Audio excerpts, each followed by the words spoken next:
Welcome everyone to this ESCO webinar on the measurement of the voluntary sector. I'm Paul Schreier, the ESCO Research Director.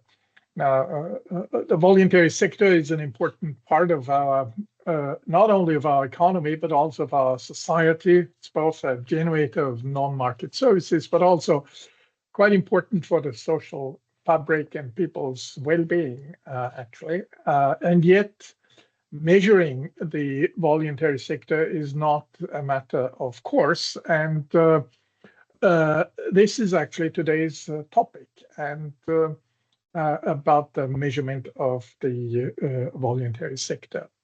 I'm very happy to introduce Brodie Gillan, who is a research economist at the University of Strathclyde, who will give the main presentation, and Ian McCrory, who is responsible for the measurement of the non-market sector at the Office for National Statistics, who will then follow as a discussant.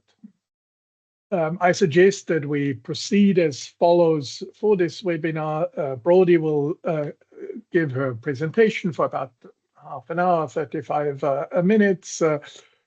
Ian will then provide his comments for about 10 minutes. Then Brodie will have a chance to respond to those comments, and then we'll open up for questions and comments, and I would ask you to convey those via the chat box that is available here. So without further ado, let me turn to Brodie for her presentation. Welcome again, Brodie, the floor is yours. Perfect, thank you so much. And hopefully you can all see my slides on screen there. And a big thanks, Paul, for that introduction and for chairing this session today. And thank you everyone online for joining as well. I'm glad you can be here and hopefully join in for what will be an interesting hour of discussion. But I'm going through the presentation. If there's any questions or anything like that, please feel free to put them in the Q&A box, and I can do my best to answer them at the end. So as Paul said there, my name is Brodie Gillan, and I work at the Fraser of Allander Institute, which is based at the University of Strathclyde. And as you can see from the slide here on screen, I'm going to be talking about measuring the UK's voluntary sector, and perhaps more importantly, how we might be able to rethink that measurement. So, like any good webinar or presentation, I'm just going to start with some quick acknowledgements and a disclaimer. So first of all, this project has been a really big team effort, especially the two reports that we've written up and we're going to chat a little bit about today. So just a huge thanks to my co-authors and colleagues on these, Ciara Crummy and Mary Spowridge, who are, as they always are, absolutely fantastic to work with. I also really want to say that we're so grateful to the ONS and especially Ian, who I'm really glad is joining us as a discussant today. I'm really looking forward to your reflections later on, Ian. And also the rest of the NPISH team, who were incredibly generous with their time and their expertise. And without their help, this work definitely would not have been possible. We also had a lot of valuable input from colleagues from across the sector. Too many to name, but there's some on screen here. So charity regulators across the UK, different devolved administrations, and of course the fantastic team at ESCO, as well as the wider project team. And finally, just a quick disclaimer before we get into it. We're definitely not claiming to have answered every question around measuring the voluntary sector in this work. And in fact, it's actually quite the opposite. But the goal here is to help move the conversation forward by making the current system more transparent and also highlighting where improvements could possibly be made. So before getting into all of the technical details, I think it's worth kind of stepping back and asking, why does it matter to measure the voluntary sector well? And Paul touched on it on the introduction there. But when you think of the UK economy, the voluntary sector isn't probably the first thing that's going to come to mind. But imagine if we had a country or an economy without it. So there'd be no, for example, food banks helping families in crisis, no mental health helplines, no volunteer-run youth clubs or community libraries, no trade unions supporting workers' rights, no local groups keeping people connected and helping people get back into work. And what's worth bearing in mind when we're talking about the voluntary sector is that it's really, really diverse, and there's actually no set definition of it. So different people and organisations will think different types of groups and organisations should be included in it. So there's lots of grey areas. Some other names are also used for this sector a lot, like, for example, the third sector, the non-profit sector, or civil society sometimes. And for the purpose of like this work and this project, we've used the term voluntary sector, but we're kind of using that in a broad way, and it is similar to these other terms that you may have come across before. What we can say when we're talking about the voluntary sector is no matter what definition you're using, it brings together lots of different types of organisations, so charities, cooperatives, social enterprises, community groups, and much more. And all of this work is supported by millions of volunteers. But much of its activity currently remains invisible or hidden in our official statistics. And right now, we can't answer or fully answer basic questions about the sector. So how much does it contribute to the economy? How many people does it employ?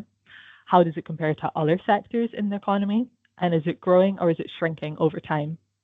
And without a clear view of the sector's economic footprint, it is difficult for policymakers, for funders, and for researchers to see its full contribution. If we can't really measure something correctly, if we can't show its value to the economy, that can then have, in turn, knock-on impacts for things like funding decisions, for policy decisions, and just for general recognition in our economy and in our wider society. So that is where this ESCO project comes in. It's important not just for maybe economists or statisticians, but for people working in the sector and relying on the sector. So ESCO, supported by the ONS, launched a programme of work to improve how the sector's contribution is captured in economic statistics. This work has two main outputs, which I co-authored alongside my colleagues, and we're going to talk about a little bit in more detail today.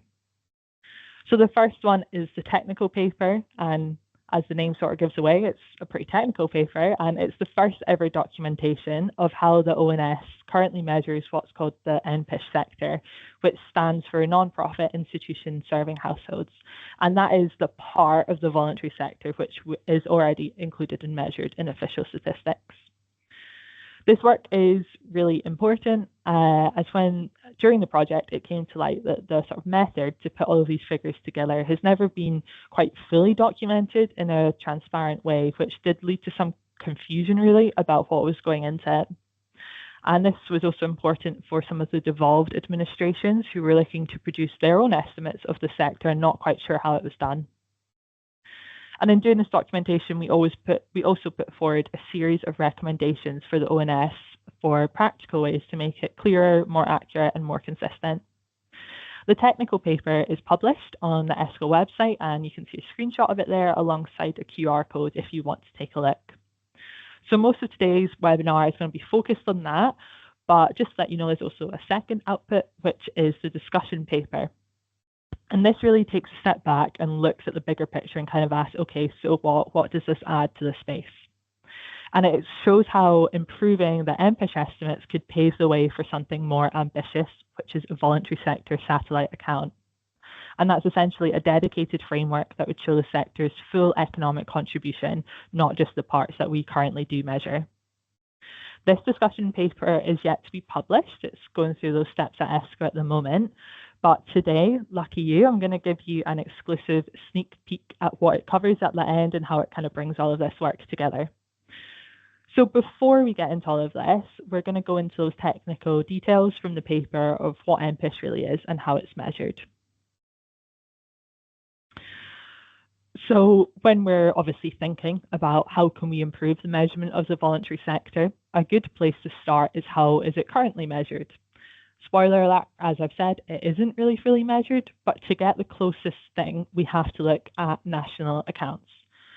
So I'm sure that there are some people on this webinar who know lots and lots about national accounts, but for those of you who are unfamiliar with this concept, obviously, where have you been? Why are you not all over national accounts? But these basically are the frameworks that the ONS uses to measure the UK's economic activity. And it's what underpins key statistics like GDP, and also shows how different sectors contribute to different parts of economic activity. Within that system, there's a specific category that captures part of the voluntary sector, and that's these non-profit institutions serving households, or NPISH for short. This is the closest statistical equivalent to the voluntary sector, but only captures part of that. And you can see from the quote on screen here from the 2010 European System of Accounts, these are basically guidelines on what should be included in the sector. So it says non-profit institutions, which are separate legal entities which serve households and are private non-market producers. Their principal resources are voluntary contributions in cash or in kind from households in their capacity as consumers, from payments made by general government, and from property income. So how do the ONS sort of interpret this in the UK? Well, they follow this criteria. So organisations are included in NPISH, which provide goods and services either for free or below market prices. They mainly derive their income from grants and donations, and they are not controlled by government. Using this criteria, the ONS includes 4 main types of organisations here. So that's some charities, mainly non-market charities, and we're going to come back to this, universities and further education institutions, trade unions, and political parties. What is missing from this that we would consider voluntary sector, and therefore why it doesn't fit that definition? Well, some example of some things that are missing are many trading charities. So, for example, this could be retail-based charities that generate most of their income through, for example, charity shops. Could be cultural charities that depend on ticket sales or memberships. Could be something like a hospitality venture run by a charity to support their wider mission. And beyond that, there's other types of organisations which clearly aren't included in this, like social enterprises, cooperatives, mutuals, and many faith-based organisations, especially if they rely on member fees or commercial income. And of course, smaller or more informal groups may not be captured at all. So that is why we say that NPISH is not the same as the voluntary sector, but it captures only part of this sort of larger sector's activity, and the value is therefore missing from our official statistics. That said, something that's really key to stress here is NPISH is still a really crucial part of national accounts, and its boundaries are set by international standards that ensure consistency across countries. So we're not saying if this work anything along the lines of the ONS should change its definition of NPISH, nothing like that, as it's really important to still follow these internationally recognised guidelines so we can compare our economy to different countries' economies. But instead, we're just thinking about how this specific sector relates to the voluntary sector and what can we already do that we could maybe improve on and expand on to gain a deeper understanding of the voluntary sector. One way to help sort of conceptualize this, or I conceptualize this at least in my head, is kind of like the idea of an iceberg. So at the top, you've got NPISH, that's the part we can see in our official statistics, but the whole of the voluntary sector is hiding below that and isn't captured by official statistics in a sort of coherent way. We don't know how much the rest of this iceberg is, as we've never been able to measure it in the UK. But when we look at what other countries have done in the past or currently, we know that the rest of this iceberg could be up to 5 times bigger than what is on the surface, what is in the NPISH sector. What we have found through this work, and what this work really adds, and I'm going to explain a little bit today, is that by measuring the top part of the iceberg better, the NPISH sector, which we do see in national accounts, if we measure this better by implementing some of the recommendations, like expanding data sources and refining methodologies, which I'm going to explain a little bit more, it gives the ONS the ability to measure this part better, which is the rest of the voluntary sector, the hidden part of the iceberg. And in turn, it means that we can start to understand the full impact of the voluntary sector, both parts of it. So, getting into that technical paper and how does the ONS currently measure the top part of the iceberg, the NPISH sector. This is really what we cover in our technical report, and the diagram on screen here gives an overview of the full ONS NPISH process from start to finish. It looks quite technical, and the truth is it is, but I'm just going to give you a quick overview rather than walking through every single step. So we start off with data processing, getting data sources in. That then goes to the NPISH local system, goes through some sort of national accounting adjustments, and then into the unbalanced system, combining with different ONS sources and information. Finally to the NPISH balance system, and then the output is these NPISH estimates go into GDP reporting, sector financial accounts, and they also go to the Department for Digital Culture, Media and Sport. Each one of these 4 stages has 3 sub-stages to them. So that's the input, the processing, and the output. And all of this is what we cover in detail in the report. So we go through each one of these step by step. And at relevant parts, we make some recommendations for this process as well, if we think it could be improved to be more accurate or more transparent. So this figure, it gives you the big picture, the high-level map of how NPISH is built step by step before it feeds into the UK's national statistics. This is important as it had never been fully documented before. So that obviously had some issues kind of with transparency of what was going on beneath these estimates. But there was also issues for these devolved administrations that were looking to reproduce their own estimates. So now, luckily, these devolved administrations can use this as kind of a roadmap of how they could do it in their own countries. As you can imagine, for all of this, it's a pretty long and pretty dense report. So you'll be happy to hear I'm not going to cover every single step today. Instead, I'm going to focus on the areas that are most substantial and where our recommendations are, we feel, most relevant. And this is mainly around the kind of first step, looking at data sources and how this information then moves through the system. So starting right at the beginning, what goes into NPISH? The short answer is the ONS pulls together several different data sources, each covering a different part of the sector, and then they're integrated into national accounts. There's 4 main data sources, and as you can see from the pie chart on screen there, they contribute quite differently in scale. So the largest share, at just over 52%, comes from charities, and this is based on the NCVO data sample of around 10,000 organisations. Next is higher and further education institutions, which together account for about 44% of NPISH. And these come from the Higher Education Statistics Agency, or HESA website, their financial tables, as well as various government sources for the further education. Trade unions make up the further 3%, and this is drawing on the Trade Union Certification Officer's annual report, and then detailed information from the annual returns of the 6 largest trade unions. And then finally, political parties, they give the final 0.2%, and this is again from their reports which are submitted to the Electoral Commission. Obviously, just to say that is how the split looked for this year of data in 2024, I think it is there. That might change year to year depending on what's going on in these different types of bodies, but that picture remains, I'd say, fairly the same over time. These inputs are then processed and mapped to national accounts and grossed up to produce national level estimates of NPISH activity. Again, that's all detailed in the report, and we're not going to go through all of it. Instead, we're going to focus on the main messages here, which are for charities. And the reason being, you can see on screen there, they take up most of NPISH, and that's where our most substantial recommendations are.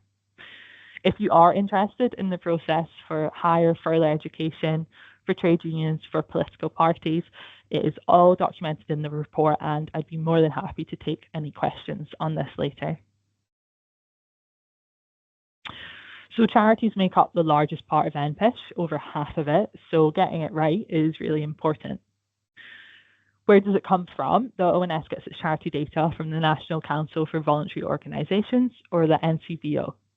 The NCVO collate their charity level data every year as part of their UK Civil Society Almanac, which is for their own purposes as an organisation.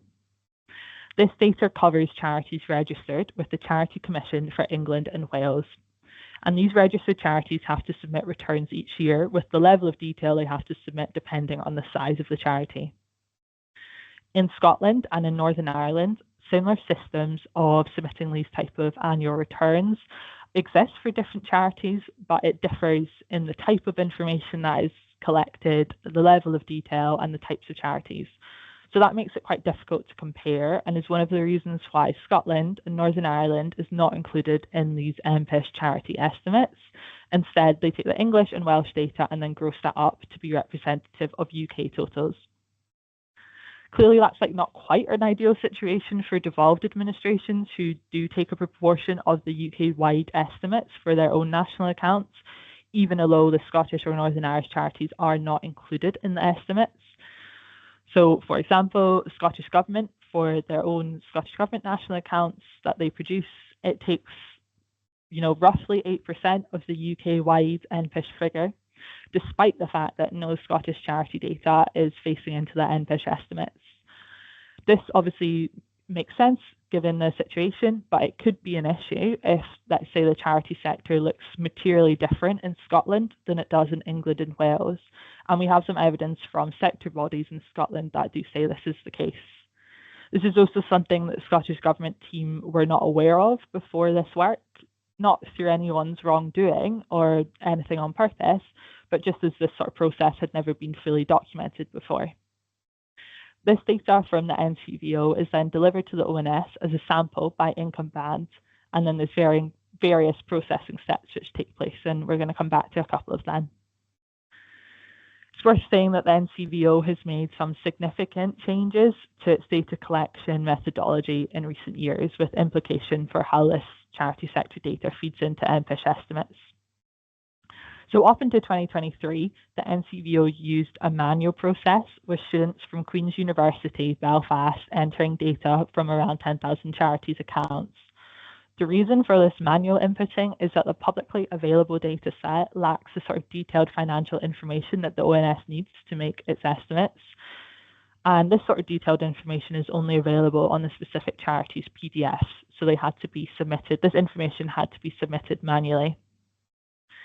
However, in 2023, the sample was cut to around 2,000 charities, which did raise concerns from stakeholders about quality. A smaller sample obviously means more room for error, for sampling error, and less detailed information for different charity types, and also a greater chance that these year-to-year changes are going to reflect the sample rather than real sector trends. Plus, this sample, it's worth saying, it goes through multiple more stages of cleaning and filtering, which reduces the sample size further, meaning that these NPISH estimates would be based on a sample that is certainly quite a bit below the 2,000 mark. Looking ahead, the NCVO is moving to a new AI-based system from the 2024 data year onwards. So this is using automated tools to extract the financial data directly from these charity PDF accounts, which should allow them to return to a larger sample and reduce some of the human error. However, it's worth saying moving to this new method and most importantly sort of transition period where that's going on will need some careful checking to make sure the results remain consistent with previous years. And that's important as obviously with the NCVO introducing this new AI method for their own purposes, there is kind of a risk of a bit of a black box problem where maybe we're not quite sure how these methods are working and what is the impact on the data that we're getting. Once the ONS receives this NCVO data, it doesn't go straight into national accounts. It first goes through a series of different data processing steps to make sure everything meets the standard definition of what counts as NPISH. Again, the report goes through these in detail, but I just want to highlight two ones here that really show how the sample is changed, but then also sort of highlights some really good room for improvement. So the first step is a filter to keep what is called general charities. It makes sense to filter this bigger NCVO data set so that only these general charities are kept, as the data itself includes a mix of different charity types. So for example, they might be covered through other data sources, or they might fall outside that NPISH definition. So for example, NHS charities or government-run bodies, they wouldn't meet the NPISH definition as they are not free from government control. However, some of the other exclusions aren't as straightforward. So for example, why religious organizations are left out.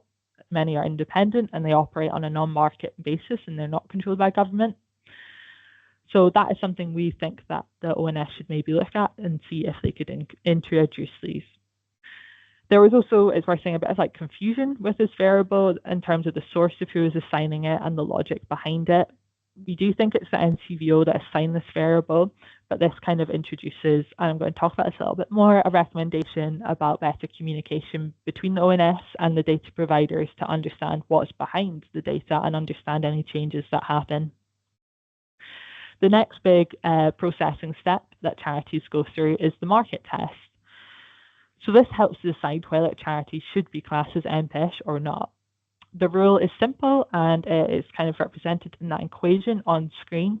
So if a charity earns less than half of its income from selling goods or services, it stays in NPISH. If it earns more than half, it's treated as a market organisation. And it looks at two main types of income here, the first being generated income. So for example, this could be something like charity shop sales or fundraising from events. The next type of income is charitable activity, and this is things like membership fees or fees for delivering a service. And obviously here, things like donation and grants are not counted as sales. Adjustments are then made to also remove the income that comes from, for example, government contracts or from trading subsidiaries, so we don't double count these. The result is a percentage which shows how much of each charity's income comes from market activity. So for example, having gone through this market test, you can see a charity of, for example, 40% market income, it doesn't earn enough from selling their goods and services to cover half of its costs, so it stays in NPISH. But one with, let's say, 60% market income would be classified as a market organisation and therefore not go into our NPISH estimates.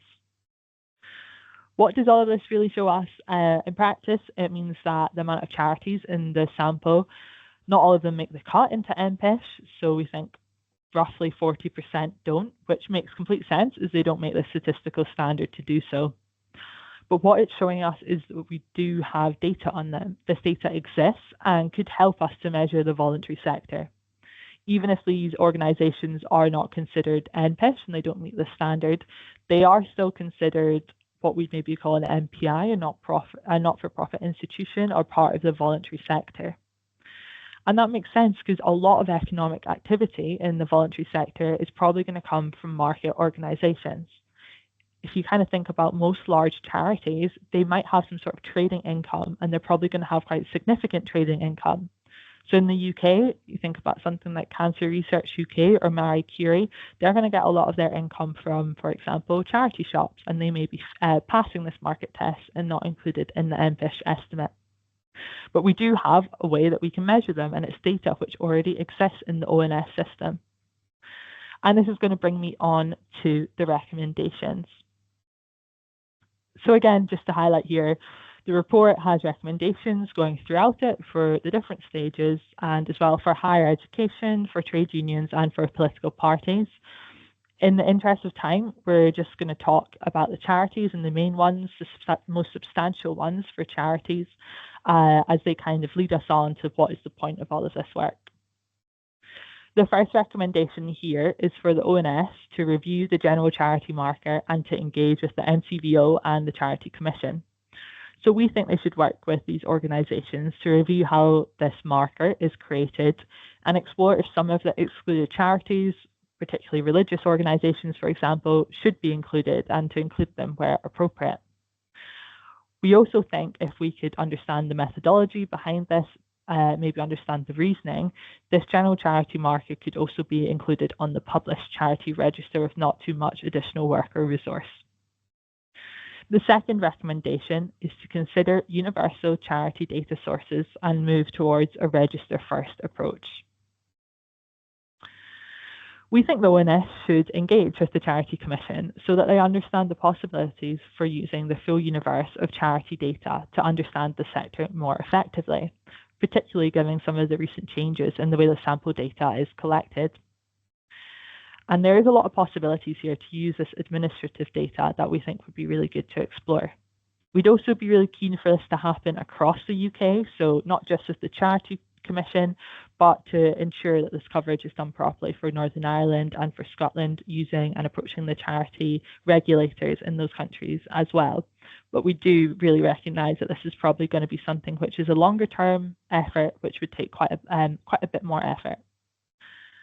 We've actually done as much of this as possible already using the full universe of charity data, and the register already includes nearly all of the key information for NPISH estimates, such as income, spending, depreciation, and grants. But there's a few things which are holding us back from being able to do this full process. So there are a few things that aren't currently available in the Charity Commission data set, which is that general charity marker. There's also no staff costs, as well as no ICNPO codes and SIC codes. So ICNPO codes basically show what type of activity a charity does, which then allows you to map to a SIC code so you can understand what charities fall into different standard industry groups using national accounts. So we think that the NCBO data would still be useful, especially in the short term, for certain details that are not available on the charity register, like staff costs. But we think we should use the full register for as much as possible, and this would make the results more complete and representative of all the charities. We think that ONS can also use its position to directly engage with the Charity Commission and encourage them to publish these additional details, even just a few fields of data that we think they do already have, they just don't publish. And we'd be able to measure these NPISH charities better, but most importantly, we'd also then be able to measure these market-based charities better. This would then allow us to create something separate from NPISH, but something that gives us a fuller picture of the voluntary sector's total economic contribution. And this brings me on to the next part of this project, which was the discussion paper. So as I said before, alongside this technical report looking specifically at NPISH, we also produced a discussion paper. It's not published yet, but here is your exclusive sneak peek. So this paper basically looks at the technical report and is asking, so what, how do these improvements to NPISH, and what are these improvements and how could they help us move towards a more complete measure of the voluntary sector through something called a satellite account? It builds on a lot of wider work in this area, particularly the pro bono economics feasibility study for the DCMS, which was published last year. And this report set out basically a top-down roadmap for developing what they call a civil society satellite account, whereas in contrast, our work takes more of a bottom-up approach. So we're basically looking at how do we improve the practical foundations, improving NPISH itself, and then expanding on the scope of data sources available to the ONS. So what is a satellite account? If this is a completely new concept to you, it definitely was for me. A satellite account is a way for national statistics agencies to take a closer look at parts of the economy that are important but aren't captured by standard measures. These accounts sit alongside national accounts and provide extra detail about a particular sector, using existing as well as new data sources without changing how the core national accounts work. In the UK, satellite accounts have already been developed for different areas like tourism and the environment, and this helps governments understand their different economic impact better. A growing number of countries have also developed or tested satellite accounts to better measure the value of their voluntary sectors. So Australia, Belgium, Canada, Mexico, and New Zealand are examples. And they have consistently shown the voluntary sector's true economic contribution is much, much larger than what's captured in NPISH, and in some cases up to 5 times larger. So we can see from that previous example of an iceberg how that could make sense. That said, how often these accounts are updated and how much detail they include does vary widely. So for example, Canada updates its account every year, whereas somewhere like New Zealand last published one in 2018 and has since paused further work. And this is kind of underlines the importance of strong institutional commitment and the resources needed to maintain and regularly update these accounts over time if we want them to be fully useful. And the key point really from this full discussion paper is that by implementing the recommendations in our technical report, this would help us capture the economic contribution of market-based charities and really provide that practical foundation for the satellite account. We'd have a full charity data set where possible, And even by adding those extra variables or using the NCBO sample to estimate them, we'd be able to take this massive step towards the satellite account from this kind of bottom up. A really kind of important point as well here is in terms of prioritizing the different recommendations. So we wanted to be as helpful as we could to the ONS through this work, and to do that we set out the recommendations in terms of immediate, short and medium term priorities. And the idea is to focus on the actions that deliver the greatest impact first, while really recognising those limits on ONS capacity and resources. One of the main recommendations is that the ONS should work more closely with charity and sector regulators to improve the quality and detail of the data, and also keep up to changes and maybe even have some input on what can be included in them. By strengthening those links, the ONS, we think, can encourage regulators to add just a few extra data fields that make it possible to use the full register of charities and move towards a satellite account. But really key to all of this is that the ONS team needs the time, the capacity and the resources to make these changes happen. And we definitely understand and really respect that that is difficult, especially working in the wider national account space where everything has kind of knock-on impacts for different parts of the accounts, and it can be difficult to get changes through, as well as capacity issues. And I'm sure that's something Ian can speak to a bit better than I can. So I know that we've identified a lot in this report and made multiple different recommendations, and I really do get that that's something which is a lot easier said than done. But we do want to stress here that we think this should be seen as an investment in the long-term data quality and a stronger, also more sustainable system for measuring both NPISH sector, but most importantly, the voluntary sector that's kind of hiding beneath that. And it's never been measured before, so we really don't know how big it is. A quick point, just in terms of next steps and remaining challenges that we hope people can take this work forward in. And of course, creating a satellite account isn't without big challenges. So of course, there's data limitations. Charity registers vary a lot across the UK. Smaller organisations are often missing, and data on volunteering, which is one of the sector's big strengths, is quite patchy and infrequent.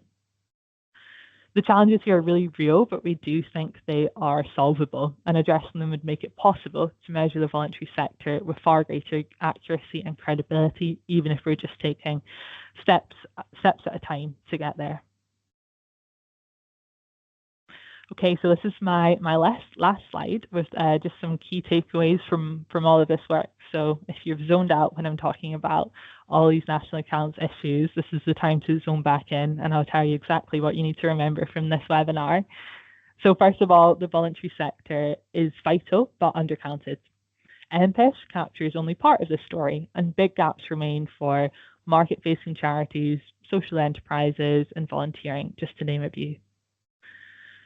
NPISH now has a clear roadmap, so we've documented how it is built from start to end and identified where we think accuracy and transparency could be improved. Charities are the biggest lever to do this, so we think the ONS should prioritise the charity data, try to move to this register first principle across the different nations, reviewing the general charity marker, include these religious bodies, and make the other changes that are in our report. Practical fixes, we think we should do them first, and capacity really matters here. So the immediate short-term steps, they're going to have the biggest gains, especially for charities, but the ONS team needs the time and the resources to implement these. And really importantly, a stronger NPISH is basically just the foundation for a satellite account. So better core data means we can measure market or trading charities better, and over time get a better picture, a fuller picture of the sector's economic value. And just the last point there, that collaboration is really key. So closer work between the ONS, regulators and the sector will give us more complete and more consistent statistics. So the bottom line, really, of all of this work is that better data is going to help the sector get better visibility, which means better decisions for the UK's voluntary sector, which we hope would benefit everyone. So thank you very much for listening to that kind of whistle-stop webinar, which covers a lot of work over a lot of time. And as I said, more than happy to answer any questions, and looking forward to hearing your reflections on that, Ian. Well, thank you very much, Brodie, for such a clear overview of your project, but also for giving us a glimpse of these sort of day-to-day efforts that are needed to actually compile these statistics, because I think that that is very interesting in itself. And on that, let me turn to Ian from the ONS to provide his reflections on the presentation. Ian, the floor is yours, please. Thank you, Paul. And firstly, excellent presentation, Brodie. So I can't but start with thanks to yourself, Kira, and Mary.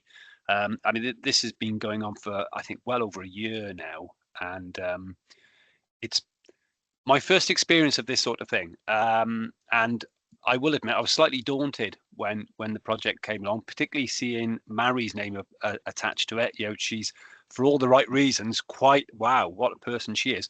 But the openness and the collaboration and your attention to detail has been absolutely fantastic. Particularly as, so I run the NPISH team, but when I joined this, I thought NPISH was a misspelt word. I knew almost nothing about the sector at all, and the analysis that you've carried out, the discussions we've had, have broadened my understanding too. And I hope he's on the call, but Daniel King as well provided some real helpful insights and suggestions too. And I know there are areas he's looking to take forward, and I'll touch upon those very shortly, particularly in the AI realm. So firstly, we saw your recommendations. I think I accepted almost every single last one of them as being most welcome and valuable. But of course, as you mentioned, there are barriers to these. So some of them are simple resource, and some of them are a little more ONS led. So I've got a short slide deck which I'll run through now, which basically hopefully gives a little context as to why we can't just say, yeah, we'll start doing all of this immediately. So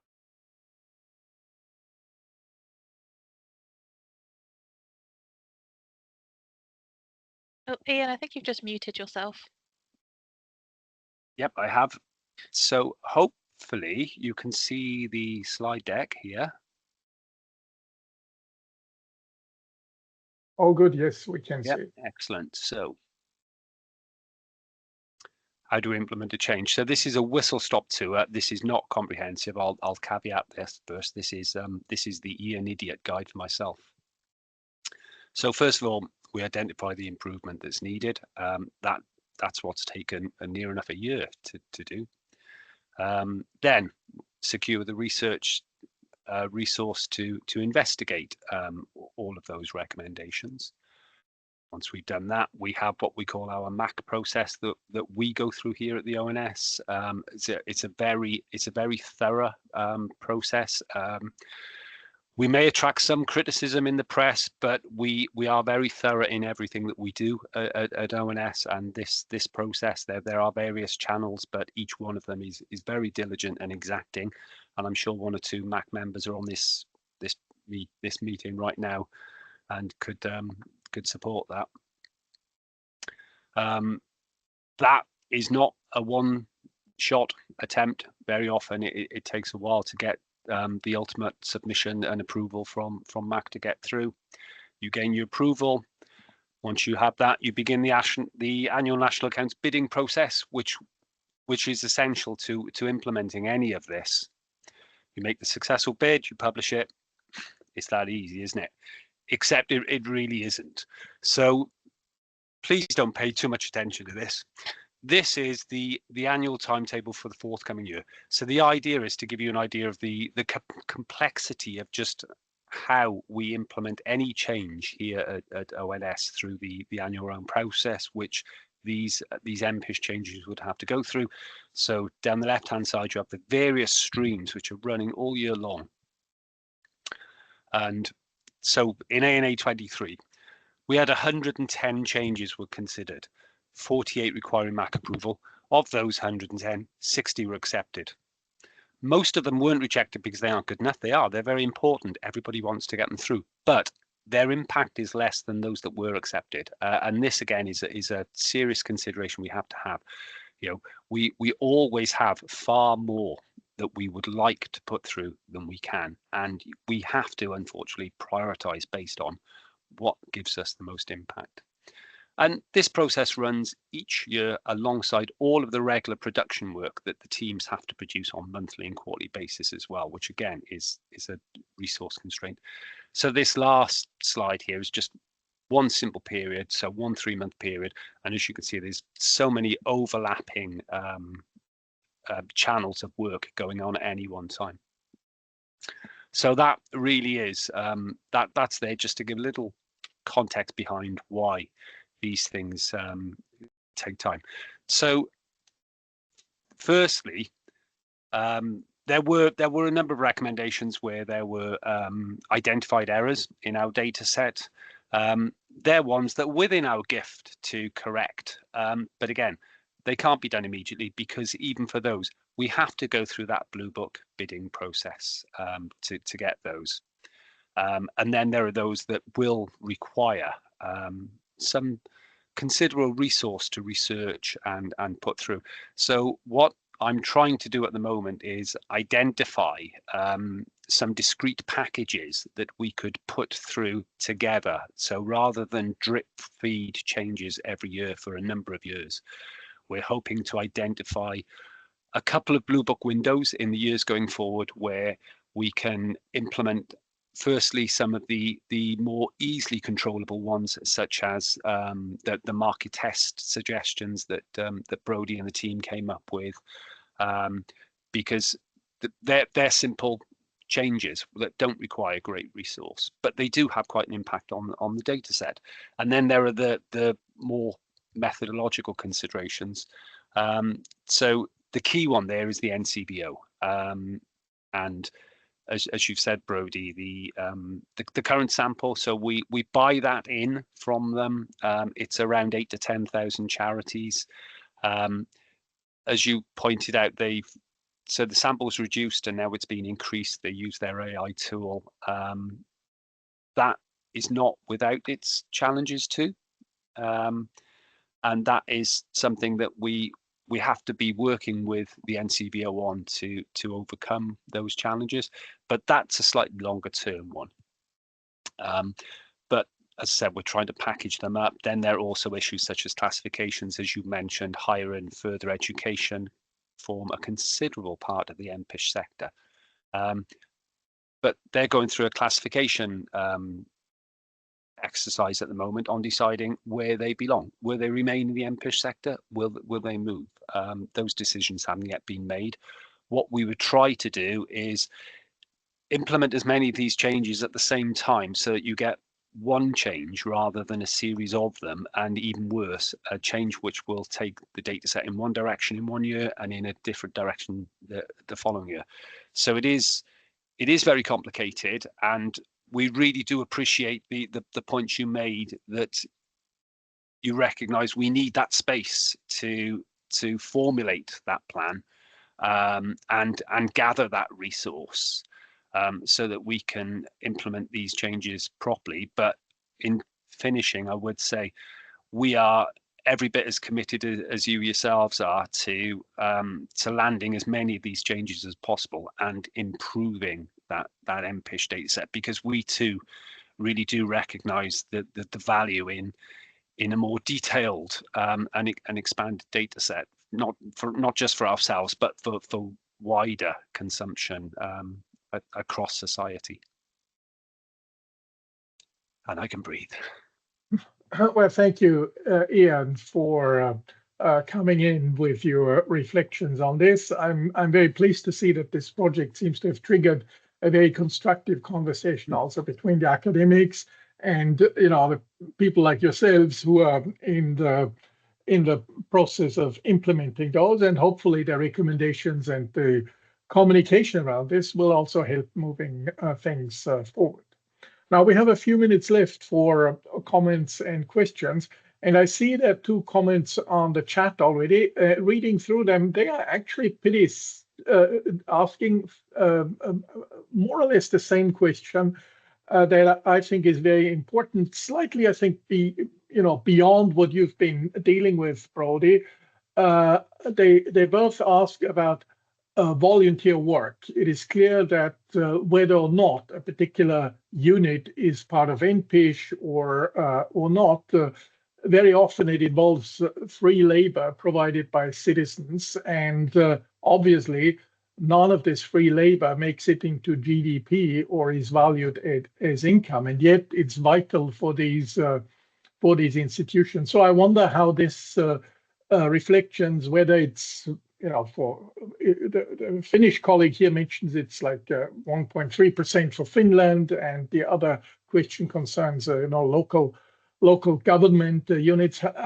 How does this come into the conversation, this probably large amount of unvalued volunteer labor? Maybe Brodie and then Ian. Yeah, 2 really good comments, I think, and really highlights, as you say, how important this sort of unpaid time, this volunteering is to the third sector but voluntary sector, and also different sectors, private sector as well, and as you say, Jill, for the government sector. And I'd never come across that example from Finland. That sounds really interesting. It's definitely something I'd like to take a look at. Looks like obviously that's really impressive. What I'd say that kind of highlights there is no, as far as I know, this is not considered, it's not considered in NPISH. However, it's something that we hope would be considered in this voluntary sector satellite account. And I didn't go into too much detail of it in the presentation, but this other paper that's come out, the pro bono economics paper, which has taken this kind of top-down approach, basically what it's also saying is any sort of satellite account should have a modular approach to going around it. So basically you can include different types of organizations, different types of volunteering, things like that, to kind of build your own satellite account in a way that would account for what you think should be included in the sector, and that can also be built up over time using different data sources. I think something like that would be really useful. In the pro bono economics paper, it also goes into how they think we could start looking at volunteering in the UK and measuring that. And I know that's also something that ESCO has looked at in some ways during the time use surveys work. So I can get a link to that pro bono economics paper and pop it in the chat there, because I say it's a fantastically written paper, it really is, and especially they have like sort of chapter summaries which can explain some of that, which can give you an idea of how we hope we could capture volunteering. But the short answer is no, we don't do that right now. Thank you, Brodie. Ian, do you have any reflections on this as well? I do. So I don't have it to hand, unfortunately, but I remember having a meeting with Josh Martin a few short years ago, and Josh produced quite a detailed paper actually on how you can put a monetary value on volunteering, and I think that would really help to address both the really helpful comments here in the paper, because it went into quite significant detail on how you do it, because of course not everybody's volunteering is the same. I do a lot of volunteering on a Saturday with visually impaired runners, for example. So how do you measure the value of that? And I know Josh's paper was quite detailed into many of those aspects. And if somebody could find that, I think that would probably provide some good way forward on that too. Thank you. Yes. I think this actually feeds into the broader question of household, own account services that's being provided either in the context of a charity or for themselves, looking after children and so on. And then when we get into valuing that kind of work, we end up with pretty big numbers, actually. I mean, like 20-30% of compared to GDP. So I think that only underlines the importance of measuring this and moving to satellite accounts at the end of the day. I see there's another question maybe that we can take. about the clarification of definition between NPISH and voluntary sector. Maybe you can say 2 more words about that, Brodie. Yeah, absolutely. Yeah, it's a good question, and it is something actually I think when you think about the voluntary sector, you have an idea in your head, and then you're looking at what's obviously included in NPISH, and it just shows they're definitely not the same thing, and they shouldn't be used interchangeably, those two definitions, because you can look at it and think, oh yeah, higher education, you don't really think that should be in there, maybe, even though at one point it's met these definitions. And kind of a similar ways, I don't think like political parties is the first thing that comes to people's heads when we're talking about the voluntary sector, even though I think they probably should be included at least in sort of civil society definition. So are we talking about expanding NPISH to include the voluntary sector, or identifying just the voluntary sector? Yeah, those two questions are kind of like interlinked in the work. So we started off wanting to identify just the voluntary sector in this project, and then we kind of went down to realize that NPISH is a way we think is a good place to start from, which then could be expanded on by using this like fuller data set, as we say. So I hope that kind of answers your question. I'm not sure if Ian, you might have some better comments on kind of that higher and further education point. Yeah. I mean, I just see a horrible Venn diagram Yeah. when I these things. Totally. Yeah. So further education has been assessed by our classifications unit. I'm not sure whether they published the outcome of that yet, so I can't go into it. And higher education is being looked at the moment in a much more detailed fashion, because it's a much bigger sector and they're looking at it sort of by transaction at the moment. And from a purely personal standpoint, it's always struck me as odd that they're in that sector. I think a lot of it, it's a historical hangover from when these institutions were created. I don't think of universities as really being in the same space in that respect.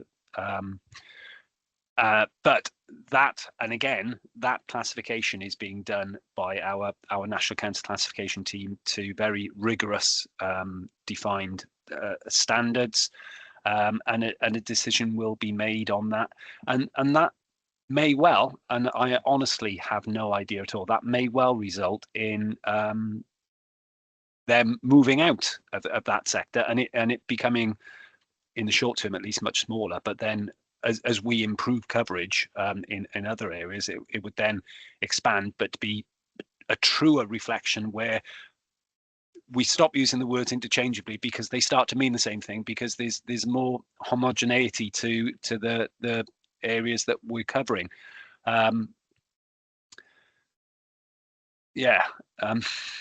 So higher and further, they are quite distinct. And again, if we talk about trade unions, political parties, again, it's that whole civil society thing. But again, I don't, trade unions, people pay to be a member of it. They have professionally employed staff, etc. So again, although they're doing a civic good, it's not what I would traditionally call a part of the non-profit making voluntary sector.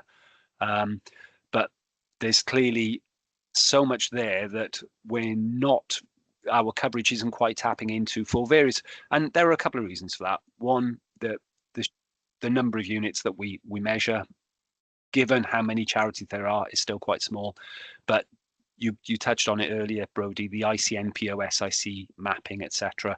So the ICNPO is a classification developed by the NCVO themselves rather than Charity Commission, where they assign charities to certain industries, and we then have a mapper within our pre-processing system which takes that and puts it into national accounts standard industrial classifications. And we know that can be improved, both in terms of definition, and of course the more that you get in there, the richer your coverage can be, and the better you can allocate these units to their required industries. For example, we cover culture.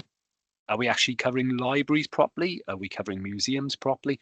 These things, the more you get, the better you can define it. And of course, we can do more work on those definitions as well. And that's something that we can do ourselves without a great deal of resource. We would need some, but we don't need a huge amount. But of course, you implement those changes.